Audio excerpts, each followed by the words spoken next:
All right, well, good morning, everybody. Welcome to our session on team collaboration. I'm Chris Armstrong with APG and very privileged to be your host this morning. I'd like to introduce our first speakers, Felix Bachmann and Linda Northrop. We're going to talk about transparency and architecture principle for socio-technical ecosystems. And just a little background, if you aren't familiar with our speakers, Felix is an SEI software architecture expert, has worked worldwide with customers everywhere, helping bring the goodness of architecture to those in need. A co-author of the Documenting Software Architecture text and previously worked with Robert Bosch. Linda Northrop, I'm sure is a familiar face to everybody, an SEI fellow, working in the area of software architecture, product lines, ultra-large scale systems, and of course we owe Linda a great amount of gratitude for being the founder of SATURN, which has brought us here over so many years. So please welcome Felix and Linda. Thank you. Thanks so much. So Felix and I are going to talk about our work as part of a team on the Exceed project. And we're going to describe to you what we have found to be really compelling evidence for the need for transparency in both architecture and architecture practices in Exceed-like projects, which we call socio-technical ecosystems. Felix and I are part of a bigger footprint of people from Carnegie Mellon and the Software Engineering Institute who are part of this Exceed team.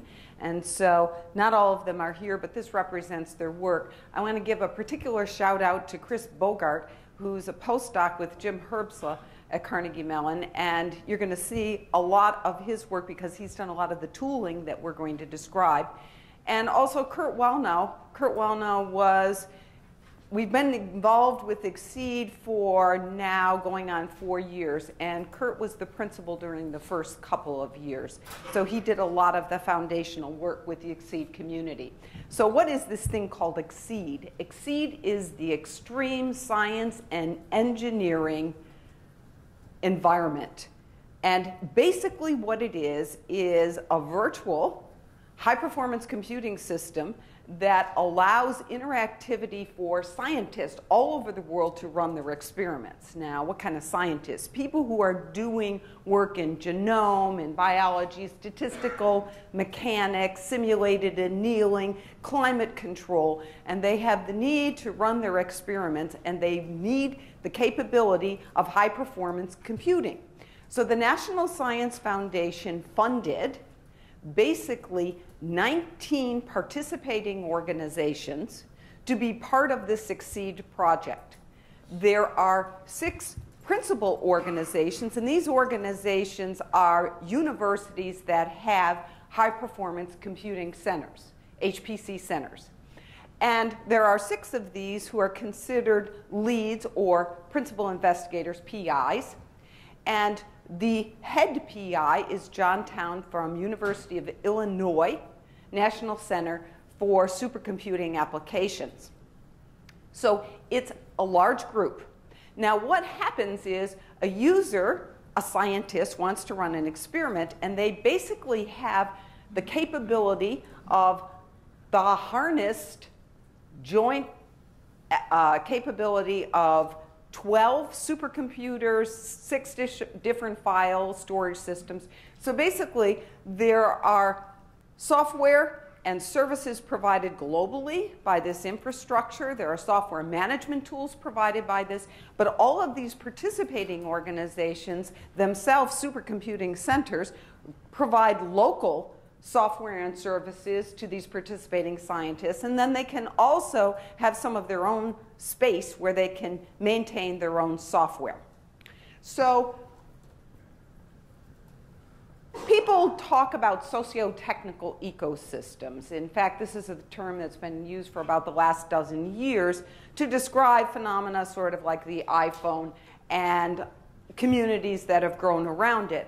And we borrow the term and being inspired by biological ecosystems to describe something that's highly distributed, that's adaptive, that's open, that is sustainable. And how that translates in the digital world is basically there's a platform or an infrastructure, there's some sort of governance, and there's a culture around it. So Exceed has basically this distributed environment that I talked about. They've got this computational infrastructure that comes from computing centers with very different policies and very different cultures from all these different universities. The users have different scientific priorities. They have different local agendas.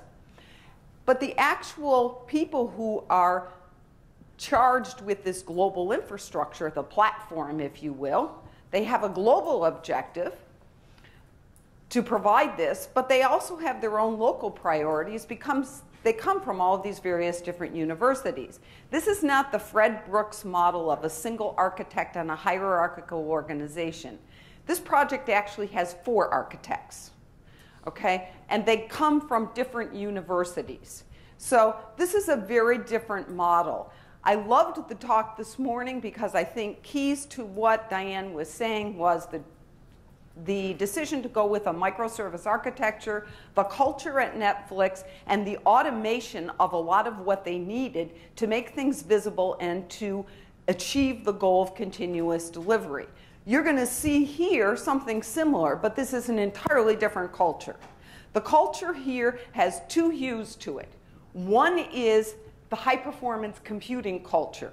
Now, these folks have grown up as scientists. They're not software engineers. They don't know about architecture documentation. They don't know about use cases. They're really smart people. They call what they write codes. They don't call it software or programs. It's a very different world.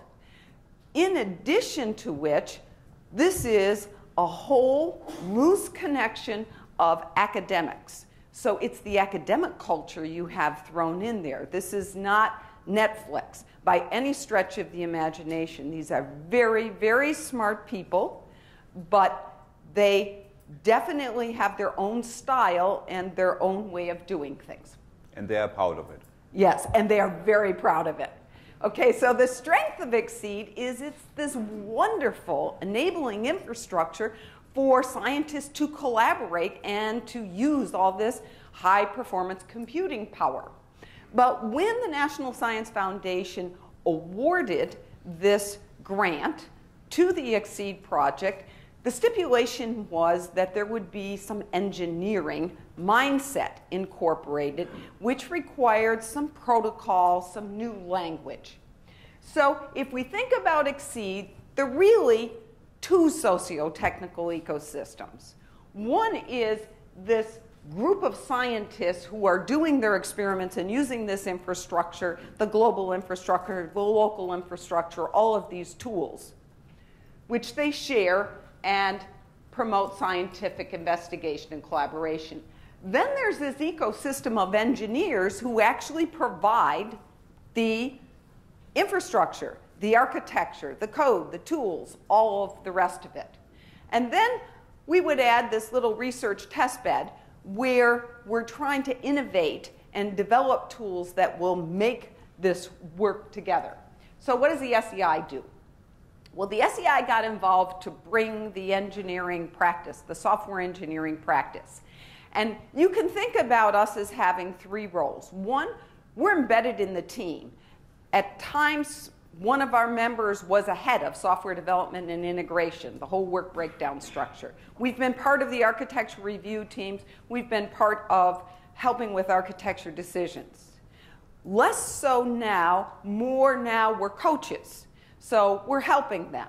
We're helping them, how do you develop good use cases? How do you do active design reviews? What actually should you be thinking about for performance and security in your architecture and the like? And the third thing we are is researchers. We're trying to figure out innovative ways to address some of these challenges in the socio-technical ecosystem. This nature of total distribution of really smart people who don't necessarily want to buy into all of our jargon, just want the right thing to happen. So we started out with meeting their challenges. Yeah, and there is, from the very beginning, naively as we were, saying, okay, we got that job, go to the community and help them to embrace software engineering techniques, technology. something they heard of. Yeah, there are people doing something like this, but never did. So naively, we went in there. So what's the first thing that we do when you go to a new project? Well, we try to figure out, okay, what are the requirements? Yeah, and naively, we were saying, okay, now, so we have 18 groups there. So we have to go to 18 groups and, get all the requirements. And we did. And we got thousands of requirements, and we nicely organized them, put them in a tool so we can manage them, and all of this. So with a few thousand requirements around, we looked at that, and now started the first development activities, small ones, and asking the people, now here are the requirements, use them. And the feedback, of course, was we have no idea what those requirements mean. Because they came not from me.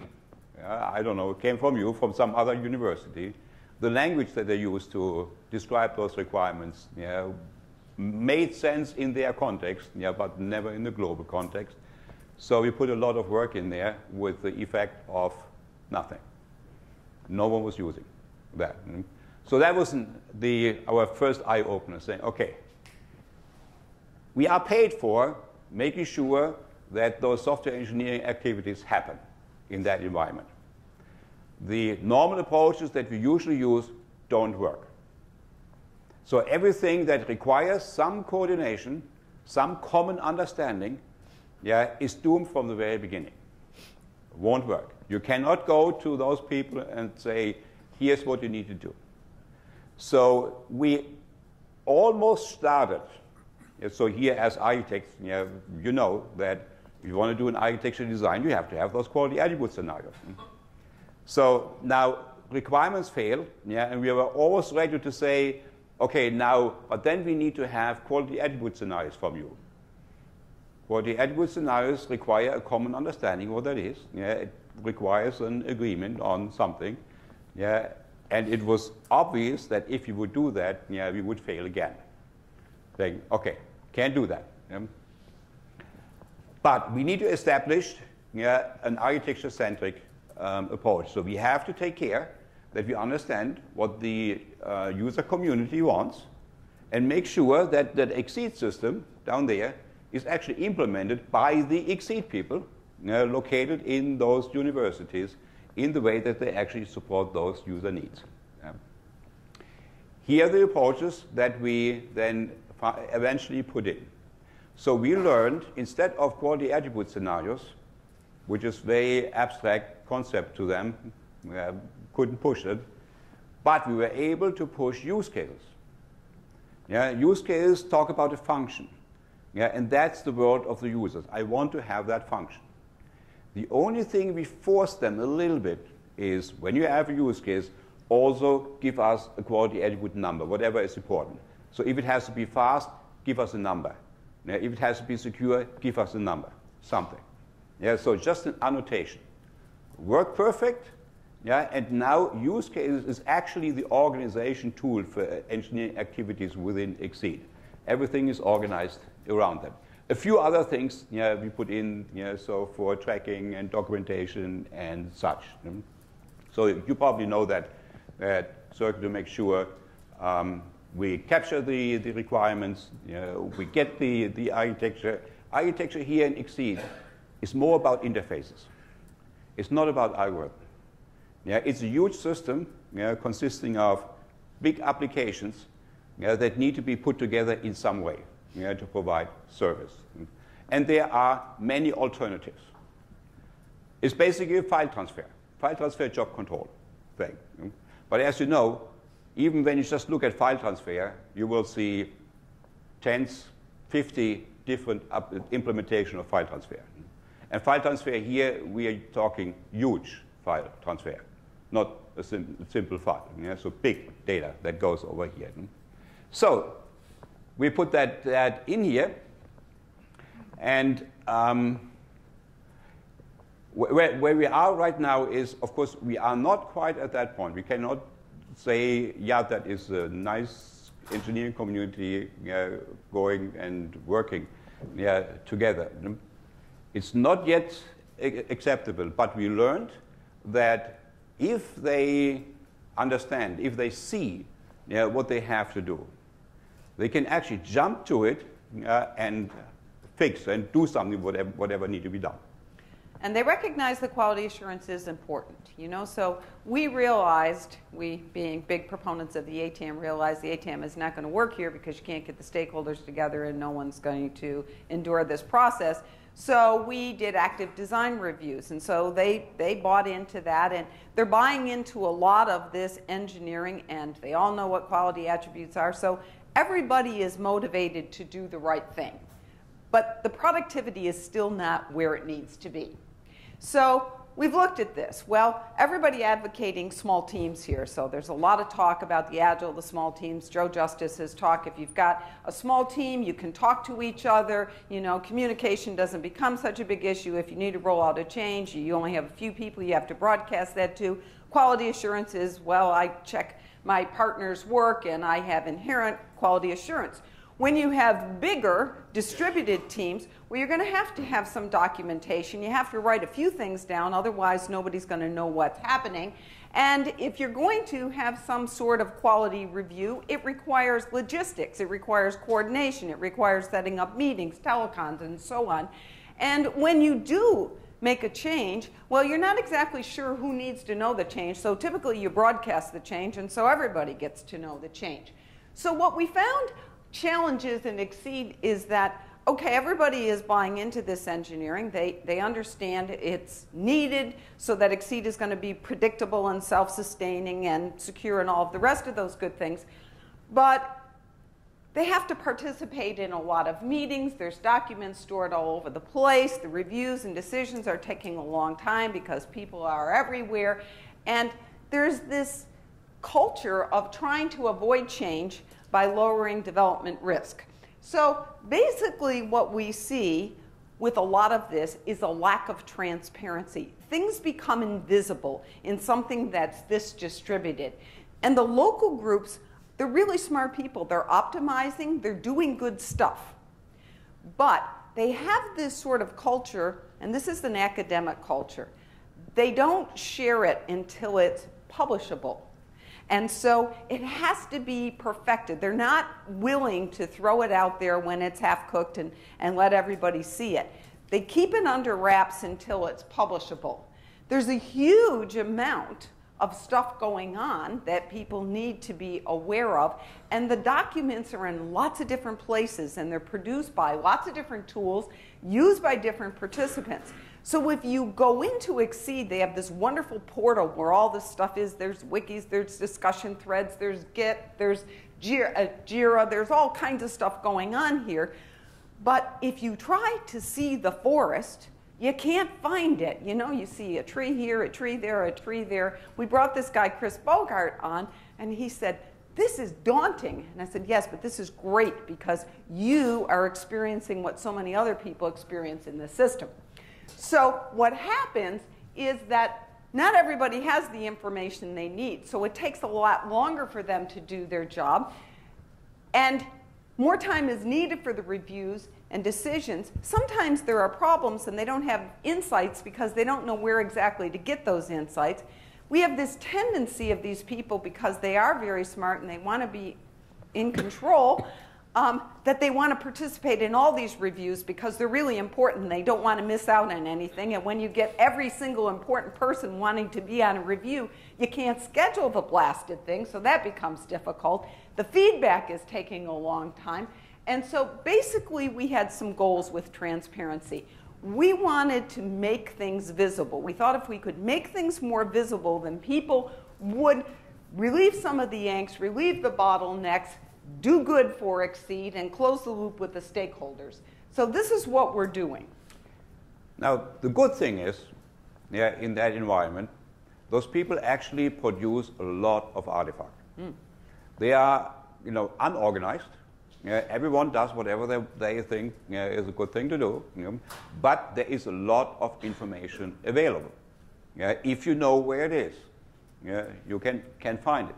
So we set out and saying, okay, instead of trying to educate every single person here in that group what they are supposed to do, since they are smart people, how about we show the consequences of what they do, yeah, in some visible way so that they can immediately see what is going on, yeah, and then make the adjustments themselves, because they are smart people and they want to do a good job. They just don't know in many cases, you know, what they are actually doing and what the consequences are. Yeah. So that's the general guideline. So we started, yeah, with, you know, first of all, let's just figure out who actually is talking to whom and what are they producing. So we did interviews, we checked the data, and here's a little snippet of how the organization looks like. Yeah, in reality, who is doing what artifacts, how they are communicating, and such. Yeah. So really daunting for anyone else getting new into the project, figuring out what do I have to do and where do I get my information. So we took that, did a little bit more detailed analysis. You see those lightning bolts here. Those are problem areas, you know, that the people identified here are problems. They could not really say why is that a problem. You know, only said it takes too long, you know, or we don't get what we need. You know, so problem areas. So we had that. Then we started putting in some visualization tool. Here's an example. Yeah, this is an example of use cases going through certain stages, yeah, when they get from the definition down to the implementation. Yeah? And the color says is the priority of those use cases. Yeah? So, and you know that little scale on top, yeah, that's time, the timeline. So you can take that slider, yeah, move it over the timeline, and really see what happened with those use cases, yeah, how they moved through the stage. Yeah? Those kind of things. We put in something like idea scale. That's a tool that helps to elicit ideas, yeah, and discuss ideas, yeah, to come to a conclusion. Yeah? Not sure yet if that works. We still need to observe here. We also put some machine learning into that system. And specifically, I want to point out two of them. There's topic modeling. So what topic modeling does, yeah, is, and you can see that here, is trying to find terms that are close to each other, yeah, in some document. Yeah? And if we find those terms often, then that is a topic. Yeah?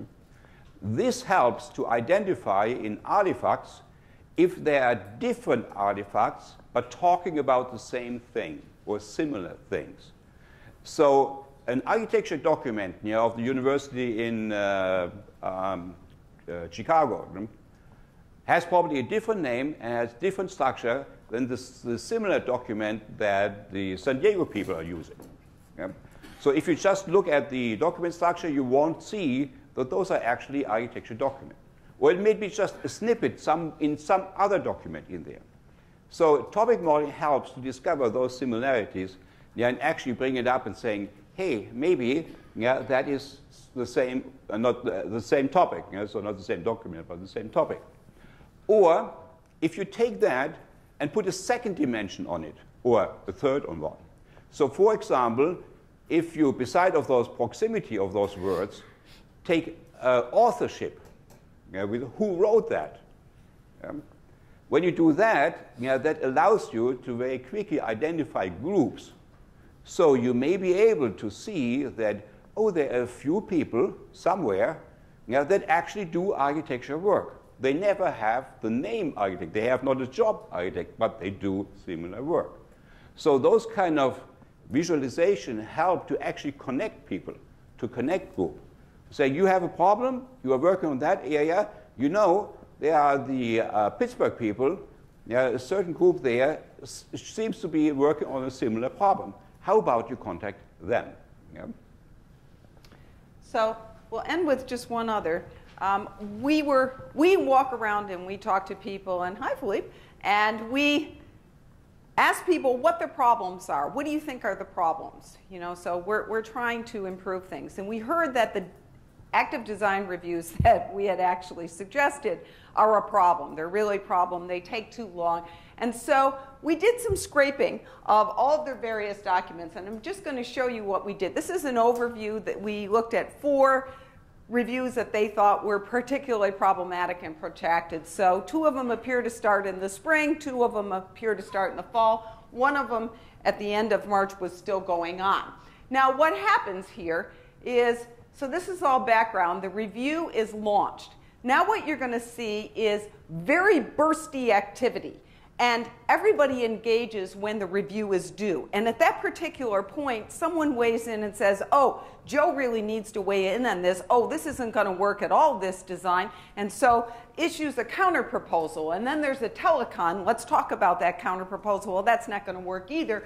And then we're going to update and we're going to do a different design. And then finally they came up with what's called the radically simplified solution. But meanwhile, this is all considered the review, okay? And it wasn't until we visualized all this and what was happening that they understood that. Now here's something else. These were all the documents that are relevant in that review. There were 34 posts, 16 threads, and 24 other documents in 11 repositories. And this is what people are trying to sort through to be able to make a decision in this review. Okay, here's another one. The only thing I'd like to point out by this is that the black was what was planned. The red and the green are what actually happened. The red and the green don't even agree with each other. The red is coming from JIRA. The green is coming from meeting minutes. So when we scraped all this information, and the guy who's trying to do this tracking is really trying hard to make it transparent, but it's mucked up, okay? So it wasn't until we visualized all of this and we set all these tools out and they could look at this, it wasn't the SEI saying, you really need to do some different things. They understood they needed to do different things. They needed to get some of the relevant stakeholders in early in the review, but what they really needed to do was fail. They had this concept of the review. They don't want the review to fail. Realize these are all smart people. They don't fail. Okay, so we're going to make this review take as long as it possibly can until it succeeds. But in fact, they should let it fail, then do another increment, go back and do redesign, and then get the right people to do the review. And they didn't get that until they saw this visualization. So, and they need to track the dates better. But basically what they said to us was, yeah, we really think this is cool. You've got to visualize a lot more stuff for us. So this is where we end, and this is what we're doing in the future. Right. Yeah. So now having that experience, yeah, showing to us clearly in that environment, what needs to be done, yeah, is not trying to force the people into a certain schema, yeah, trying to make the right thing. What really needs to be done is get a handle on all the information which is there, organize that in such a way, you know, that is easily accessible. So with visualization, with the models on this. So imagine something like a search engine. But a search engine, they can deal with all those artifacts, yeah, around. With some models on top of it, yeah, that helps them to see connections. That see connection between a document and the meeting minutes, yeah, that may be there for a review of that document. To help the people very quickly visualize, yeah, see, okay, here's what I found. They can drill down if they need more information and find the right information, the right people, yeah, to talk to. So a lot of activity going in that direction. So at the end, yeah, we hope to be successful to create a self-sustaining ecosystem here that actually has engineering capabilities, that they can predictably produce whatever their user community want to have. And that's it. Any questions? Yep. I hope we are sort of like on time, right? Yes, yes, we do very well. So thanks very much. Felix, or does anyone have any questions for our speaker? Yes. So, back to the list. So the HC, you have a situation where there are multiple projects where multiple teams are trying to work towards a common goal, or what is the problem space with respect to? Okay, so what we have is multiple teams who are working on pieces of the design of this infrastructure. And so these multiple teams are not necessarily co-located in any given spot. So they might have participants from various universities. And something else, they're not all full-time on this project. Only some of these people are full-time in this project. So this isn't everybody's day job. Right, but there are also multiple projects which are more or less independent of each other and can run in parallel. So there is one group thinking about the next file transfer program, while another group is thinking about job control. Now eventually, those two things need to work together, because you will run the file transfer program through the job control. But at that point, they are working independent of each other in the framework of the overall, as I said, a little bit more focusing on the interfaces architecture. Yeah. There's just one piece that I might have left out, and that is they didn't start from a clean sheet of paper. Exceed was a follow-on to what was called the TerraGrid project, so some of this infrastructure already existed. When the NSF proposal, when the call for proposal came out, there were two competing teams, and the National Science Foundation in its wisdom said, we will award both teams and you will merge your architectures together and you will go forward as one. So that's also part of the challenge. Well, yes, we're done. We're done.